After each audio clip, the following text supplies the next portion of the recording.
আসসালামু আলাইকুম দর্শক, আমন্ত্রণ জানাচ্ছি মাই টিভি সংবাদে। আপনাদের সাথে আছি আমি আমাতুল আজিজ উর্মি। শুরুতেই জানিয়ে দিব সংবাদ শিরোনাম। সাম্প্রতিক সহিংসতায় আহতদের দেখতে পঙ্গু হাসপাতালে প্রধানমন্ত্রী শেখ হাসিনা সুচিকিৎসা নিশ্চিতে গুরুত্ব দেওয়ার আহ্বান।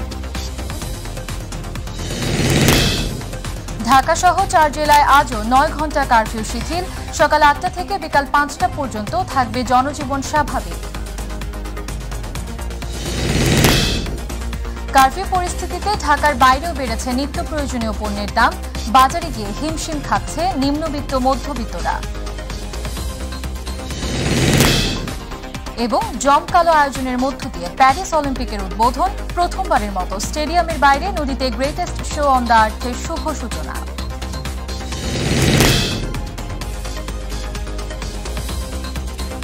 দর্শক, শুনছিলেন শিরোনাম, এবারে বিস্তারিত। সরকারি চাকরিতে কোটা সংস্কার আন্দোলন ঘিরে সাম্প্রতিক সহিংসতায় আহতদের দেখতে রাজধানীর পঙ্গু হাসপাতালে গিয়েছেন প্রধানমন্ত্রী শেখ হাসিনা। সকালে পঙ্গু হাসপাতালে গিয়ে চিকিৎসাধীনদের খোঁজ খবর নেন সরকার প্রধান। পরে অর্থনীতি পঙ্গু করতে ষড়যন্ত্র করে দেশকে অস্থিতিশীল করা হচ্ছে বলে মন্তব্য করেন প্রধানমন্ত্রী। এ সময় আহতদের সুচিকিৎসার জন্য হাসপাতাল কর্তৃপক্ষকে প্রয়োজনীয় নির্দেশনা দেন তিনি। এর আগে গতকাল সাম্প্রতিক সহিংসতায় আহতদের দেখতে গতকাল ঢাকা মেডিকেলে গিয়েছিলেন প্রধানমন্ত্রী শেখ হাসিনা। সে সময় আহতদের যথাযথ চিকিৎসার আশ্বাস দিয়ে প্রধানমন্ত্রী বলেন, দোষী ব্যক্তিদের উপযুক্ত শাস্তি দিতে হবে যাতে কেউ আর দেশবাসীর জীবন নিয়ে ছিনিমিনি খেলতে না পারে।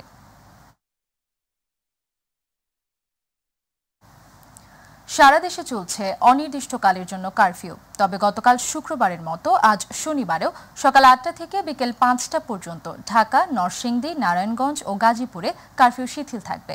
বৃহস্পতিবার ধানমন্ডিতে নিজ বাসভবনে বিভিন্ন আইনশৃঙ্খলা বাহিনীর ঊর্ধ্বতন কর্মকর্তাদের সাথে সমন্বয় সভা শেষে এ তথ্য জানান স্বরাষ্ট্রমন্ত্রী আসাদুজ্জামান খান। তিনি বলেন, শুক্র ও শনিবার ঢাকা, গাজীপুর, নারায়ণগঞ্জ ও নরসিংদীতে কারফিউ চলবে।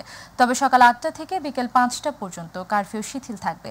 এছাড়া বাকি জেলাগুলোর কারফিউয়ের বিষয়ে সিদ্ধান্ত নেবে জেলা প্রশাসন।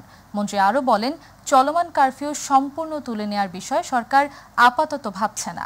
পরবর্তীতে পরিস্থিতি বুঝে এই বিষয়ে সিদ্ধান্ত নেওয়া হবে বলে জানান তিনি।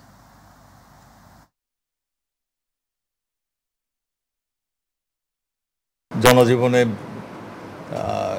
স্বস্তি ফিরিয়ে আনার জন্য এখন পর্যন্ত পুলিশ, বিজিবি, আনসার যারা আছেন তাদের সহযোগিতায় যে আর্মি কাজ করে যাচ্ছেন, তা আমরা মনে করছি আরও কয়েকদিন এটা কন্টিনিউ করে আমাদের যখন পুরোপুরি জনজীবন স্বাভাবিক হয়ে যাবে তখন আমরা সব কিছুই নর্মাল ইসে চলে আসতে পারবো।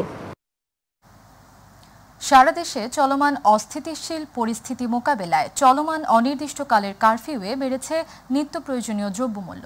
বাজারে গিয়ে হিমশিম খাচ্ছে নিম্নবিত্ত মধ্যবিত্তরা। একই সঙ্গে কারফিউ পরিস্থিতিতে সামাজিক যোগাযোগ মাধ্যম সহ ইন্টারনেট সংযুক্ত সকল বিনোদন মাধ্যম বন্ধ থাকায় হতাশায় ভুগছেন অনেকেই।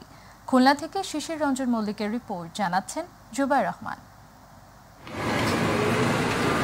চলমান কারফিউর কারণে আইনশৃঙ্খলা পরিস্থিতি নিয়ন্ত্রণে আসলেও দুর্ভোগে পড়েছে খুলনার সাধারণ মানুষ। বেশি বিপাকে পড়েছে সাধারণ খেটে খাওয়া ও ছোট ব্যবসায়ীরা। কারফিউ আমাদের খুব কম সমস্যা হচ্ছে, আমরা দোকানে খুলতে পারতেছি না। বর্তমান যে পরিস্থিতি, এতে যে কারফিউ চলতেছে, এই অবস্থায় সংসার চালানো খুবই কষ্টকর। বাজারে নিত্য প্রয়োজনীয় পণ্যের সরবরাহের ঘাটতির কারণে দ্রব্যমূল্য বৃদ্ধি হচ্ছে মনে করেন ব্যবসায়ীরা।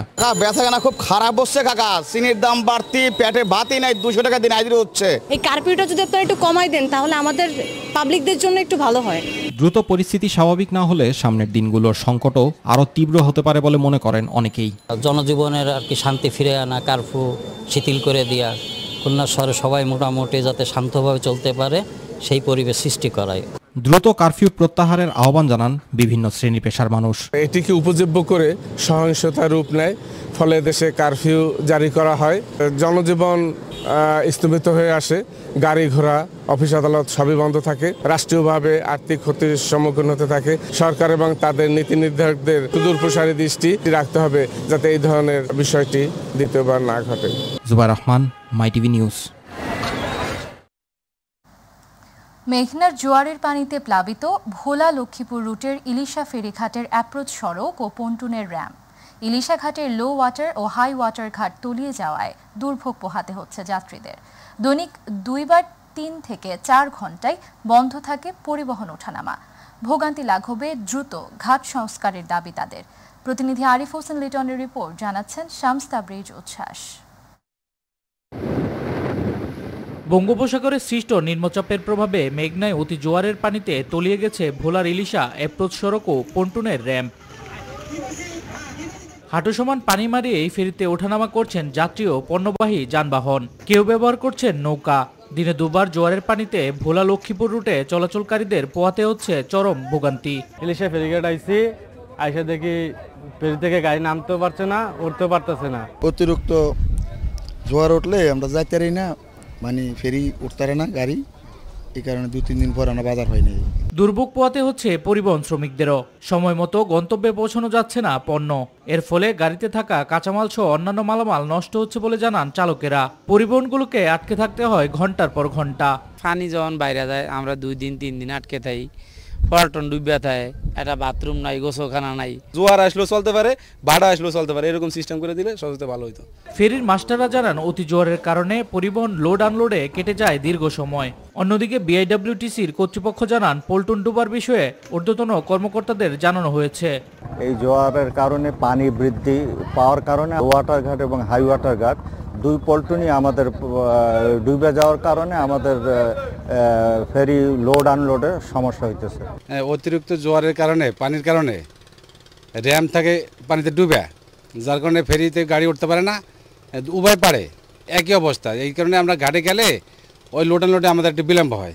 আমাদের তীব্র জোয়ারের জন্য, মেঘনা নদীতে তীব্র জোয়ারের জন্য আমাদের ফেরি লোড টার্মিনালের মাধ্যমে ফেরি লোড আনলোডে অনেক সমস্যা হচ্ছে আমাদের। এই জন্য এটার জরুরি ব্যবস্থা নেওয়ার জন্য বিআইডব্লিউটি কর্তৃপক্ষকে জানানো হয়েছে। ইলিশা ফেরিঘাট দিয়ে প্রতিদিন চলাচল করে 5টি ফেরি, চলাচল করে হাজারো যাত্রী ও বিভিন্ন যানবাহন।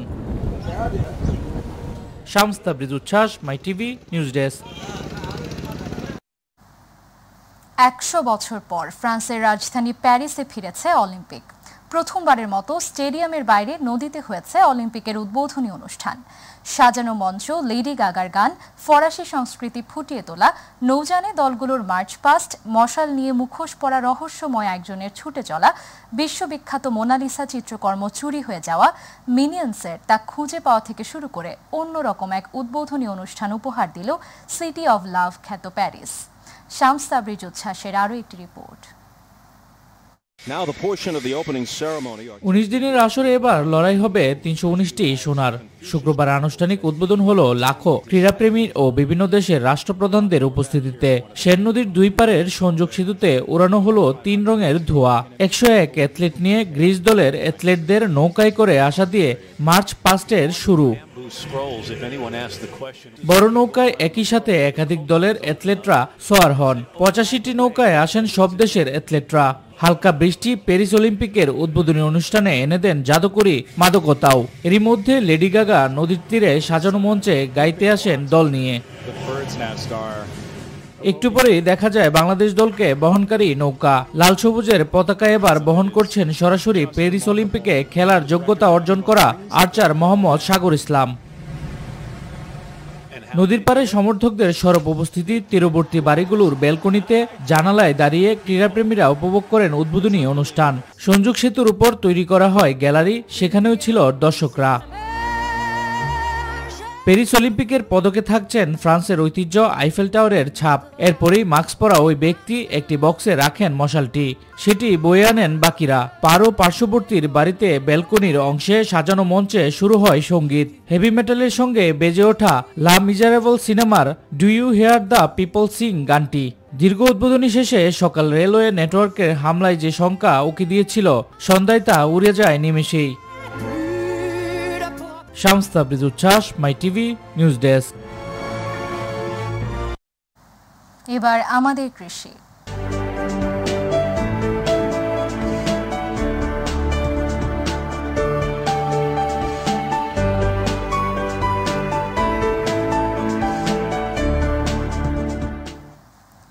সিরাজগঞ্জের শাহজাদপুরে বন্যা কবলিত এলাকায় দেখা দিয়েছে গবাদি পশু প্রতিপালনে কাঁচা ঘাস সহ গোখাদ্যের তীব্র সংকট। যমুনা নদীর পানি কমতে শুরু করলেও শাহজাদপুর পৌর এলাকা সহ ১৩ ইউনিয়নের মধ্যে ৫টি ইউনিয়নের প্রায় ১০,০০০ পরিবার এখনও পানিবন্দী হয়ে চরম দুর্ভোগ পোহাচ্ছে। এতে বিপাকে পড়েছেন গবাদি পশু প্রতিপালনে খামারিরা। প্রতিনিধি জাকারিয়া মাহমুদের রিপোর্ট, জানাচ্ছেন SM হামিম। সিরাজগঞ্জের শাহজাদপুরে যমুনা নদীর পানি কমতে শুরু করলেও এখনো পানিবন্দী ১০,০০০ পরিবার। বন্যা কবলিত এলাকায় খাবার ও বিশুদ্ধ পানি সংকটের পাশাপাশি গবাদি পশুর গোখাদ্যের সংকট চরম আকার ধারণ করেছে। বন্যায় চারণভূমি তুলে যাওয়ায় খাদ্য সংকটে পড়েছে জেলার লাখ লাখ গবাদি পশু। নিজেদের চেয়ে গবাদি পশুর খাদ্য সংকটে দিশেহারা হয়ে পড়েছেন বন্যা দুর্গতরা। বন্যার কারণে সবুজ ঘাস পায়নি, এখন গরু মাঠেতে বাড়িতে নিয়ে এসে সাইলেন্স ঘাস, খের আর ভুসি খাওয়াচ্ছি। কাঁচা ঘাসের তো ব্যবস্থা নাই, খৈল ভুসি প্রচন্ড দাম, দুধের দামও নাই, অল্প দাম পাওয়া যায়, তাতে আমাদের গরু পালা খুব সমস্যা হয়ে গেছে। খুব পরিস্থিতি খারাপ, তোর দুধের দাম নাই, তারপরে মনে করে খৈল ভুসি খাওয়া আমার খুব লজ্জা দিতেছে। বন্যার পানি থাকায় কাঁচা ঘাসের অভাব দেখা দিয়েছে, এজন্য গোখাদ্যের সংকট সৃষ্টি হয়েছে। সংকট নিরসনে খামারিদের বিভিন্ন পরামর্শ দেওয়া হচ্ছে বলে জানিয়েছে স্থানীয় প্রাণী সম্পদ বিভাগ। কিছু খামারি আমাদের বুদ্ধি গ্রহণ করে তারা এই সংকট কেটে উঠতে পেরেছে। বাকি অন্যান্য যারা আছে তাদেরকে আমরা পরামর্শ দিচ্ছি। তো সবাই যদি আমাদের পরামর্শ গ্রহণ করে, তো ধীরে ধীরে আমরা এই সংকটটাও আস্তে আস্তে কাটিয়ে উঠতে পারবো। গোখাদ্য সংকটের সময় যে সকল মুনাফালোভী ভেজাল গোখাদ্য উৎপাদন ও সরবরাহ করছে তা বন্ধ করে আইনের আওতায় আনা ও সরকারিভাবে সহায়তার দাবি জানান খামারিরা। SM হামিম, মাই টিভি। নওগাঁয় সড়ক দুর্ঘটনায় সিফান হোসেন মধু নামের এক শিশুর মৃত্যু হয়েছে। শুক্রবার নওগাঁ সদর উপজেলার কাদিমপুর নামক স্থানে ট্রাকের ধাক্কায় শিশুটির মৃত্যু হয়। ঘটনার পরে স্থানীয়রা ইট বোঝাই ট্রাক এবং ট্রাক চালক ও হেলপারকে আটক করে পুলিশে দেয়। স্থানীয়রা জানান, সদর উপজেলার কাদিমপুর গ্রামের মমিন হোসেনের ছেলে সিফান হোসেন মধু সকালে বাড়ি থেকে বের হয়ে খেলতে গিয়ে তার মৃত্যু হয়। দুর্ঘটনার পরে নওগাঁ সদর মডেল থানার পুলিশ ঘটনাস্থল পরিদর্শন করেন এবং মৃতদেহ উদ্ধার করেন।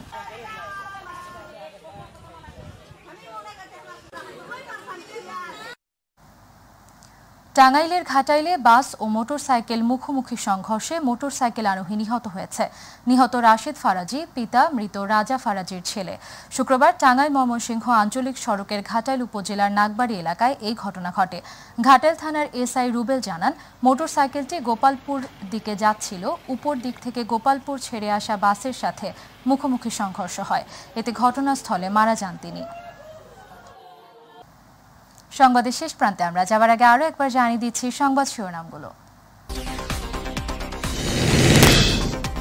সাম্প্রতিক সহিংসতায় আহতদের দেখতে পঙ্গু হাসপাতালে প্রধানমন্ত্রী শেখ হাসিনা, সুচিকিৎসা নিশ্চিতে গুরুত্ব দেওয়ার আহ্বান। ঢাকা সহ 4 জেলায় আজও 9 ঘণ্টা কারফিউ শিথিল। সকাল 8টা থেকে বিকাল 5টা পর্যন্ত থাকবে জনজীবন স্বাভাবিক। কারফিউ পরিস্থিতিতে ঢাকার বাইরেও বেড়েছে নিত্য প্রয়োজনীয় পণ্যের দাম। বাজারে গিয়ে হিমশিম খাচ্ছে নিম্নবিত্ত মধ্যবিত্তরা।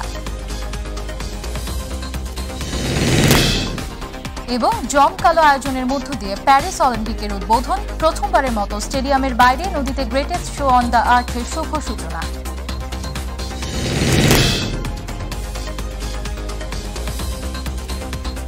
দর্শক সঙ্গে থাকার জন্য ধন্যবাদ। এছাড়া ইউটিউবে মাই টিভি সংবাদ পেতে ভিজিট করুন youtube/mytvbdnews এবং আমাদের অনুষ্ঠান দেখতে ভিজিট করুন youtube/mytvবাংলা, facebook/mytvবাংলা। পরবর্তী সংবাদ দেখার আমন্ত্রণ জানিয়ে বিদায় নিচ্ছি। আল্লাহ হাফেজ।